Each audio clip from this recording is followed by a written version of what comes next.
we encourage students, whenever possible, to go to college. Studies have shown that you'll make more money in the long run. I generally think that you'll get more out of life if you pursue something passionately, something that you're in favor of. It doesn't always require college, but sometimes it does. But if you don't have the opportunity to go to college, either because you can't afford it, or maybe you're in a place that doesn't offer the sorts of classes that you want, there are some very exciting online alternatives to traditional college that you should look into. So we've got one here for you. OpenCulture.com, which likes to give access to different cultural things. Actually, they have a huge list of free online movies, which if you're more interested in that, feel free. But they've compiled a list of 500 free courses online that you have access to from really high-class, high-profile universities. Just to give you an idea, they've got Stanford, Yale, MIT, Oxford, Harvard, UC Berkeley, some of the biggest colleges in the country and in the world. And they have these courses available on almost every subject. Like they list 55 courses in philosophy, they've got computer science, physics, pretty much everything, and from big names. Like you can get classes by Richard Dawkins, which is pretty exciting. I'm actually probably gonna look this up later. Just huge names from universities all over the country. Richard Feynman, that's a pretty big name.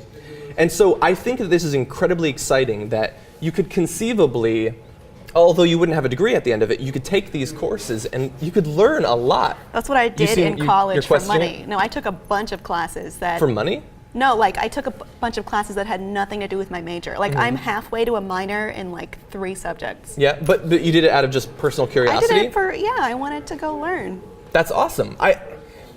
The reason I put this on the rundown today is both to let you know that it's there, that you can go to openculture.com and you can find these lists of courses. And also, there are things like this available on iTunes that you can download like podcasts of these. But it kind of depresses me because as I was seeing this, I thought, man, Justice, what's the right thing to do? That sounds interesting. iPhone application development in iOS 5. That's actually really interesting. I want to take physics for presidents. I don't even know what that is. I don't Physics know for future presidents. Oh, okay, teaching them the basics of science so that they'll know how to govern. But the thing is, like, I work pretty long hours, you do too. Like, we're hard workers. And when we get home, the temptation to just like lay down and watch Married with Children or something, for me is really, you don't like Married with Children? That's all you do is watch Married with Children. It's not all I do. I do other things too. Who watches Married with Children? Ricky, you seem like the perfect audience for Married with Children. How could you not like it? I don't. How do I seem like?